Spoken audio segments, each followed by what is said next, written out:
प्रिय संस्कृत मित्राणी नमः संस्कृता। आज हम लोग आर के संस्कृत प्लेटफॉर्म पर वाचन कर रहे हैं नीति शतकम महाकवि भर्तृहरि द्वारा विरचितम नीति शतकम के मान स्वर पद्धति में श्लोक नंबर 27 का आज हम लोग वाचन करेंगे। और इस श्लोक में शार्दूल विकृत छंद है और इसमें कवि जी ने बतलाया है कि जो महान होते हैं तो वह महान के साथ उनकी महानता का वर भी होता है।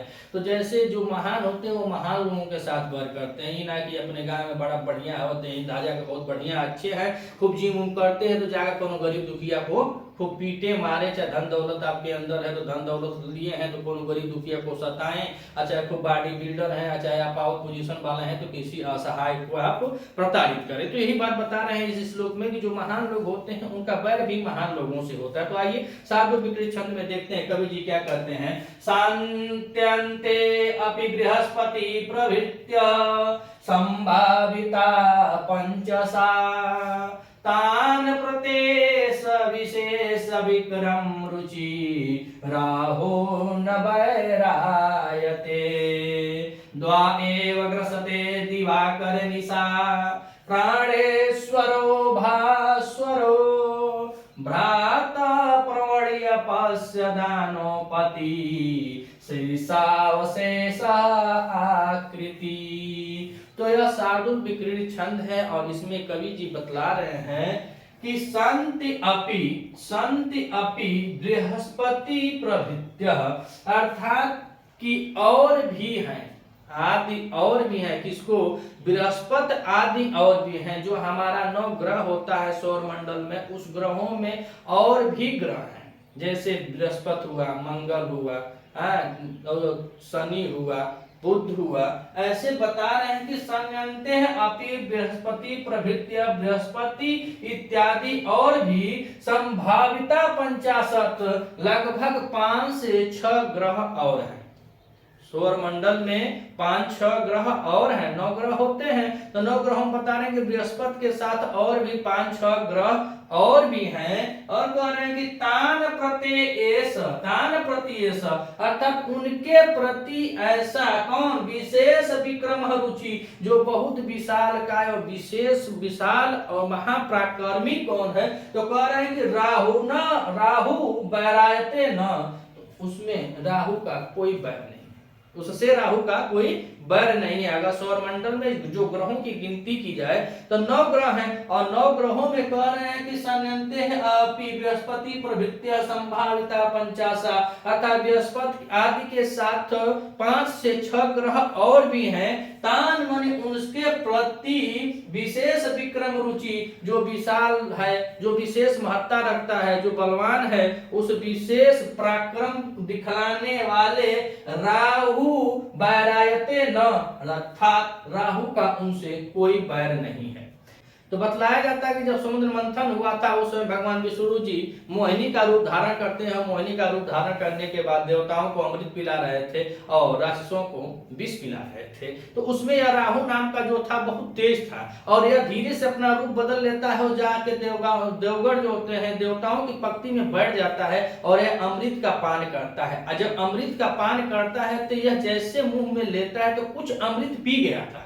तभी यह सूर्य चंद्रमा इत्यादि को बताया गया कि यह लोग भगवान विष्णु को संकेत करते हैं कि यह राक्षस है, यह दानव है, और तुरंत सुदर्शन चक्र से इसके सर को धड़ से अलग कर दिया जाता है। वही बैर था, वही बैर को बता रहे हैं कि जो महान होते हैं उनका बैर भी महान लोगों से है। तो राहु जो है वह ग्रह जो है 9 ग्रहों में, वह 9 ग्रहों में से बृहस्पति है और भी ग्रहों है, तो कह रहे उनसे राहु का कोई बैर नहीं है।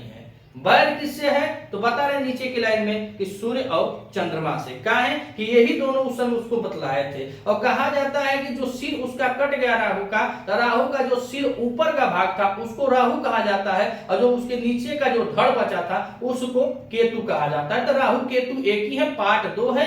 जो सर बचा हुआ है तो जिसमें अमृत चला गया था, तो अमृत अभी गले तक गया था तो सुदर्शन चक्र मार दिया गया और वह सर अलग हो गया तो उसको राहु कहा जाता है और नीचे वाले धड़ को केतु कहा जाता है। तो ऊपर कवि जी बतलाएं कि बृहस्पति के साथ और भी ग्रह हैं और ग्रहों के साथ उनका कोई बैर नहीं है। तो बैर किससे है तो कह रहे हैं द्वा एव ग्रसते दिवाकर निशा प्राणेश्वरो भास्वरो तो कह रहे हैं कि द्वावे ग्रसते, वह दो ही लोगों को बस ग्रसित करता है। किसको?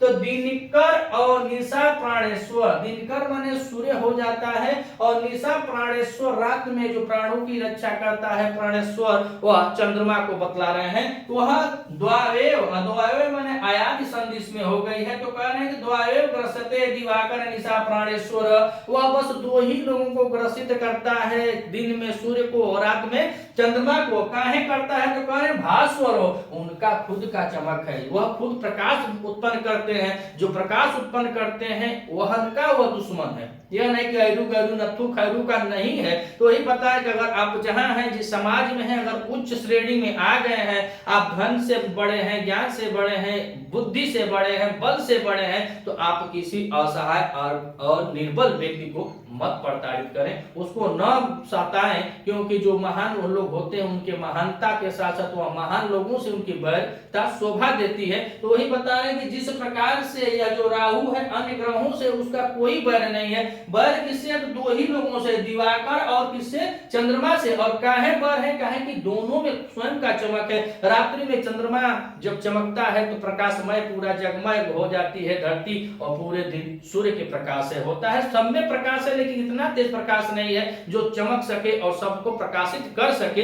इसीलिए राहु भी इन्हीं का दुश्मन है और किसी का दुश्मन नहीं है। तो कह रहे हैं कि भ्रातः प्रवणीय पश्य दानोपति। तो कह रहे हैं कि हे भाई, पश्य माने देखो, दानोपति, यह जो राक्षस राज है, यह दानोपति जो है, प्रवणीय पर्व में, पर्व हम के भोजपुरी में ही कहले अनहरिया अजोरिया का पक। हर महीने में दो पक होता है, एक अजोरिया का पक होता है, एक अनहरिया का पक हो रहा है। तो वही बता रहे कि हे भाई, पश्य माने देखो, दानोपति, इस दानोपति को प्रवणीय यानी पर्व में क्या करता है? द्वावेव ग्रसते दिवाकर निशा, यह सूर्य और चंद्रमा का ग्रसन करता नहीं, निगलता है। और कह रहे हैं शीर्षावशेषा आकृति, अर्थात इसका शीर्ष अवशेष मात्र बच गया है।